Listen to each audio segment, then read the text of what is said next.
जी, कराची कम उम्र लड़की के अगवा और कम उम्री शादी से मुतल्लिक केस में आज अहम डेवलपमेंट सामने आई है। तफ्तीशी अफसर की जानिब से जो है मुकदमे की प्रोग्रेस रिपोर्ट तैयार कर ली गई है और इस वक्त हमारे साथ मौजूद है सीनियर कोर्ट रिपोर्टर अमीन अनवर, जो कि लम्हा ब लम्हा इस जो है वो शुरू ही दिन से इस इवेंट को, इस केस की समाअत को जो है वो रिपोर्ट कर रहे हैं। आइए अमीन से बात करते हैं। जी अमीन, आज इस रिपोर्ट के मंदरजात क्या हैं?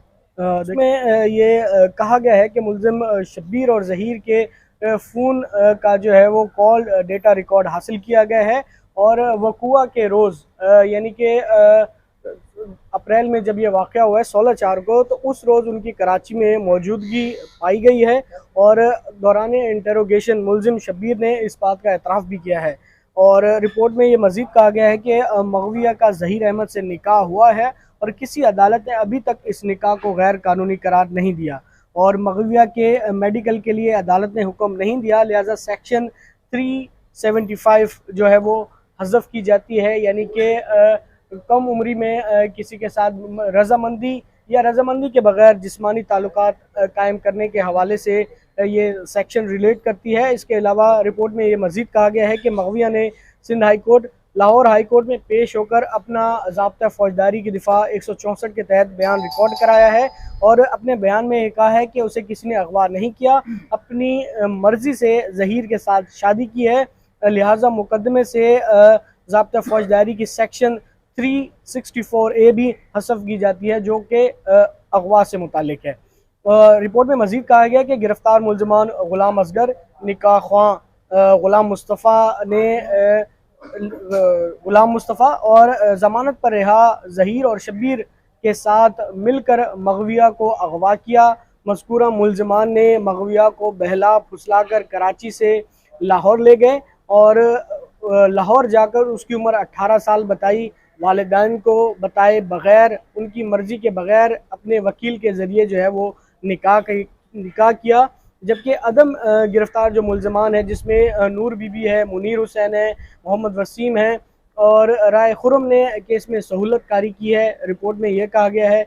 जबकि अदम गिरफ्तार मुल्ज़िमान 27 मुल्ज़िमान हैं, आसिफ, मकबूल, नज़ीर, अनीस समेत, जिन्हें कॉलम 2 में रखा गया है तफ्तीशी अफसर की जानिब से कि दौरान इन्वेस्टिगेशन इनके ख़िलाफ़ शवाहिद नहीं मिले और इन्हें कॉलम 2 में रखा जा रहा है। नीली स्याही के साथ उनके नाम लिखे जाते हैं, क्योंकि आपको पता है जब फाइनल हतमी चालान जो सप्लीमेंट्री चालान आएगा उस पर अदालत कॉग्निजेंस लेगी कि आया इन 27 मुल्ज़िमान के ख़िलाफ़ जो शवाहिद ना मिलने की रिपोर्ट दी गई है मंजूर की जाती है या नहीं। अब ये अदालत के ऊपर है कि वो तफ्तीशी अफसर की जो रिपोर्ट होगी सप्लीमेंट्री चालान उसे मंजूर करती है या नहीं। और इसमें कहा गया है कि मुल्ज़िमान जो हैं, जिसमें ज़हीर, शब्बीर, निकाह ख्वां और गवाह असगर जो हैं, इनके ख़िलाफ़ कम उम्री में अगवा, इंसदाद इंसानी स्मगलिंग एक्ट और Sindh child restraint marriage act के तहत केस चलाया जाएगा। जबकि केस में 3 मुल्ज़िमान को जो है वो मफरूर करार दिया गया है, जिसमें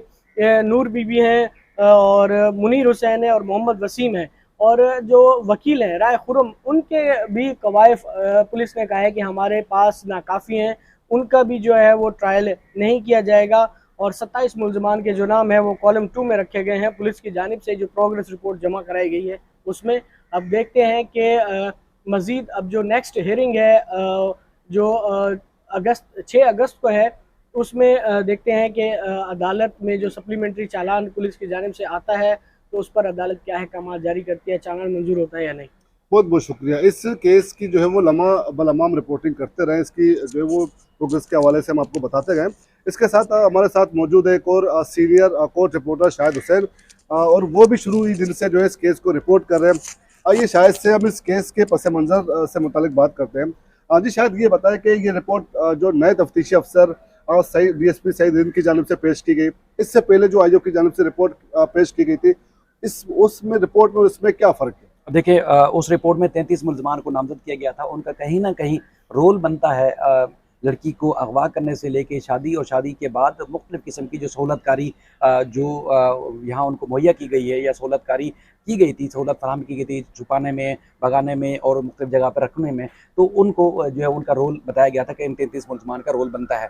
लेकिन जो उसके बाद फिर ये वाले नए तफ्तीशी अफसर हैं, इसमें हमने 2 दिन से 3 दिन से मुसलसल आगाह कर रहे हैं लोगों को कि इनमें इन्होंने उस अंदाज से तफ्तीश नहीं की या उस अंदाज से इस केस को लेकर नहीं चल रहे जिस तरह जिस जुर्म की नोयत के तहत वो जुर्म बनता है।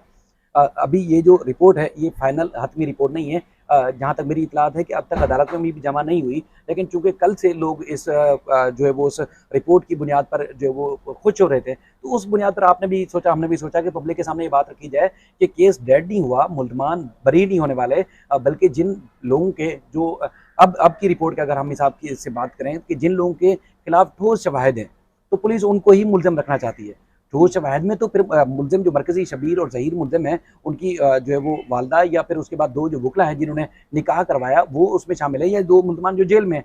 यानी कि जो मरकज़ी ख़ास मुल्ज़मान है जिनके खिलाफ ठोस शवाहिद है उनको तो मुल्ज़िम ही बनाया गया ना, उनके खिलाफ उनको तो नहीं बरी ज़िम्मा करार दिया गया। बाकी जो दीगर मुल्ज़मान है, जिस तरह अमीन भी आपको बता रहे थे कि 27-28 मुल्ज़मान को अगर निकालने की सिफारिश की गई है, अभी निकाला नहीं है, सिफारिश की गई है, तो वो अदालत के ऊपर अब छोड़ा है। अच्छा, इस सारे सीन को लेके, इस सारी शवाहिद और सबूतों को लेकर जो चीज़ें अब तक फ़ाइल का अदालती रिकॉर्ड का हिस्सा हो चुकी हैं, ये तो अब अदालत में रखी जाएँगी, तभी तो चालान मंजूर करने या ना करने में के हवाले से जो है वो अदालत फ़ैसला करेगी।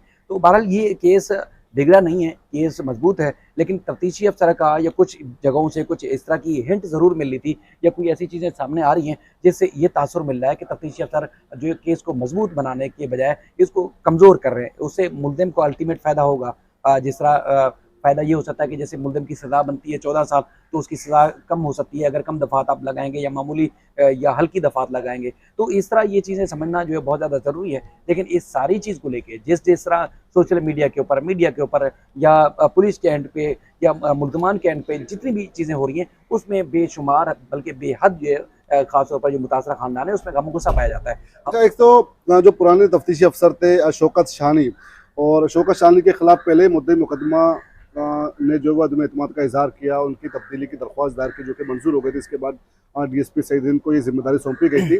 तो क्या आप समझते हैं कि जो ये नई प्रोग्रेस रिपोर्ट है केस पे असरअंदाज हो सकती है रिपोर्ट? बिल्कुल हो सकती है। देखिए इस हिसाब से अगर देखा जाए तो इस रिपोर्ट को तो फिर जो पहले DSP शौकत शानी साहब थे वो फिर बेहतर अंदाज में कर रहे थे। यानी कि बार-बार ये मजबूरन क्यों कदम उठाना पड़ रहा है फैमिली को कि तफ्तीशी अफसर जो है वो गैर जानिबदार नहीं रहे। तफ्तीशी अफसर को तो गैर जानिबदारी का मुज़ाहरा ज़रूरी था। तो अब पहले तफ्तीशी अफसर ने जिस तरह बिगाड़ पैदा किया उससे हट के फिर और ज़्यादा बिगाड़ पैदा कर दिया गया। यानी कि जब अदालतों में भी ये बात साबित हो चुकी है, अदालतें कई अपने हुक्मनामों में लिख चुकी है कि बच्ची माइनर है, और इसके बाद जो मेडिकल रिपोर्ट है उसमें भी आ चुका है कि बच्ची माइनर है। तो उसके बाद फिर जो मजबूत केस बनाकर, ताकि जब ट्रायल चलेगा, ट्रायल के बाद जब शवाहिद और सबूत अदालत में पेश किए जाएंगे तो मुल्ज़मान को सख्त से सख्त सज़ा मिलेगी। तो उसमें ये काफ़ी चीज़ें कमज़ोर कर रहे हैं या ज़ाहिरी तौर पर बज़ाहिर नज़र आ रहा है कि केस को कमज़ोर किया जा रहा है। जो चीज़ें उम्र का तयन हो चुका है उसके बाद इसमें मज़ीद दफ़ात और मज़ीद सख्त से सख्त जो है वो चीज़ें शामिल होनी चाहिए थी, जिसमें मुल्ज़मान को सख्त सज़ा हो सकती थी। लेकिन अब दफ़ात कम होगी या ऐसी मामूली दफ़ात लगाएंगे तो उसका अल्टीमेट फ़ायदा जो है मुल्ज़मान को होगा। बहुत बहुत शुक्रिया। ये तो तफ्तीशी अफसर की जानिब से तो जो नई रिपोर्ट मुरतब की गई है, इसी तरह हम इस अहम मुकदमे की पेशरफ से मुतल्लिक आपको आगाह करते रहेंगे।